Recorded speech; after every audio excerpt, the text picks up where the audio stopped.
Bienvenue Madame, Monsieur, vous suivez le journal sur Business 24 Africa. Ouvrons cette édition en nous rendant au Cameroun, précisément à Douala.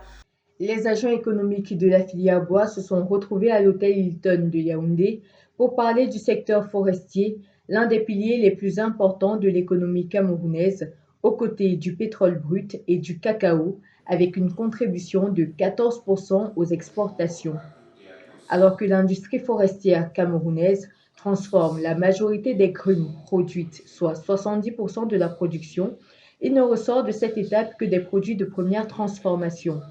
D'où la tenue de ces échanges sur la transformation du bois, initiés par Afriland First Bank, qui souhaite accompagner les exploitants et créer un réseau de communication des acteurs de la filière. À la salle, nous avions des industriels, nous avons des exploitants forestiers, nous avions des transformateurs, nous avions les petits artisans, ce que nous on appelle communément les menuisiers, qui étaient là, et j'ai pu constater que beaucoup ont pu nouer des contacts, que ce soit les transporteurs avec les exploitants forestiers ou bien avec les industriels qui font jusqu'à la troisième transformation, ce qui est assez intéressant, et parce que c'est ça le but recherché dans ce forum, mettre en face à face des personnes qui sont dans le secteur complémentaire pour qu'ils puissent développer les affaires, parce que la problématique de la PME au Cameroun ne se limite pas seulement au financement, elle se limite aussi à l'approvisionnement, à avoir des clients, à avoir des fournisseurs.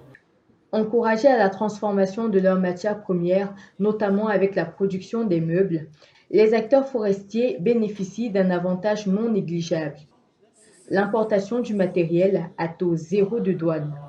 Moi, je suis contre la suspension d'une manière générale. Dans la transformation du bois, il y a beaucoup d'éléments qui entrent en jeu.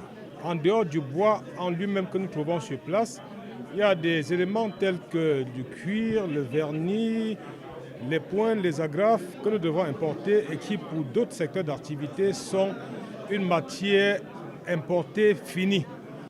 Les industriels camerounais doivent encore faire face à la concurrence. Les exploitants, quant à eux, sont confrontés aux tracasseries administratives, la disponibilité de l'énergie, la formation et la réduction des taxes. Autant de défis de cette chaîne de valeur sur lesquels devrait se pencher l'État, car d'autres secteurs clés du développement économique, à savoir le transport et l'énergie, en dépendent.